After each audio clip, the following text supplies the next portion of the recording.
describe him to me. And Muslims, look at the description of your Rasul. And for some, this would be the first time you hear what your Prophet looked like. I saw a man of striking appearance. ظاهر الوضاء أبلج الوجه, radiant face, حسن الخلق, beautifully created. لم تعبه الثجلة, his belly wasn't protruding. ولم تزر به السعلة, nor was his head disproportionate and small. وسيم قسيم, proportionate and delicate, finely made, a specimen of a creation. في عينيه دعج, in his eyes there was a contrast. The dark was immensely dark, the white was excessively white. وفي أشفاره وطف, and his eyelashes were long. وفي صوته صهل, and in his voice was a natural echo. وفي عنقه سطع, and his neck was elegantly long. وفي لحيته كثاثة, his beard was full and thick. أزج أقرن, his eyebrows were arched, but they were not joined. It was separated. In summit فعليه الوقار, when he was silent, dignity covered him. وإن تكلم سماه وعلاه البهاء, and when he spoke, it was audible and clear, almost commanding and overtaking. أجمل الناس وأبهاهم من بعيد, from afar the most striking and outstanding in appearance. وأحسنهم وأجملهم من قريب, and when he came near, the best of them and the most handsome of them in closeness.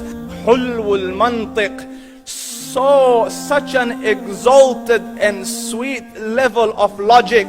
Like when he used to speak, it was so coherently logical, it was smooth and easy to understand. فصل لا نزر ولا هذر, he was to the point, not excessive, nor too short. كأن منطقه خرزات نظم يتحدرن, his logic, his utterances, his words were like jewels coming out of a necklace, calculated, polished, one after the other, it would flow magically. ربعة, he was medium in height. Your eye didn't have to strain to look up at him, nor was it tedious to look down at him. He was a comfortable sight to look at. له رفقاء يحفون به, he had friends, the people that were with him, they were working around him to try to serve and protect him. إن قال سمعوا لقوله, when he used to say something, they used to hearken to what he used to say. وإن أمر تبادروا إلى أمره, when he commanded, they used to compete to fulfill the command. This is Muhammad Rasulullah. This is Muhammad Rasulullah. Anas ibn Malik says, he says, I came out one night, it was the full moon night.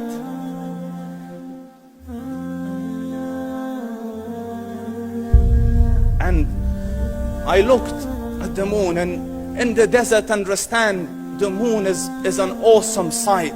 It is smooth, it is radiant, it is clear, it is gentle compared to the scorching sun at which they are used to.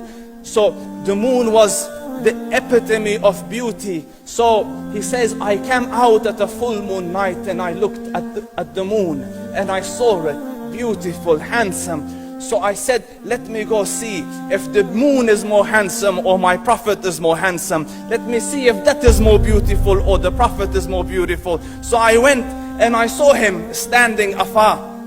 So I looked at his face and I looked at the moon, and I looked at his face and I looked at the moon, and I looked at his face and I looked at the moon, and he said, Wallahi, he was more handsome than the moon in its entirety.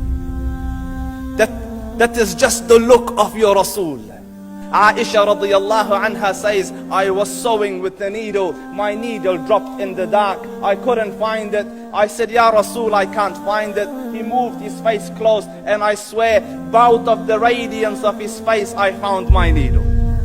And the Prophet sallallahu alaihi wasallam was mind-bogglingly handsome, but his handsomeness was covered with waqar and jalal and hayba. The Sahaba say, when we used to sit at his feet, two feelings conflicting would come on the heart. The first one, you wanted to look at him. You wanted to behold the majesty of his face. And when you wanted to look up, shyness used to overtake you, so you used to look down.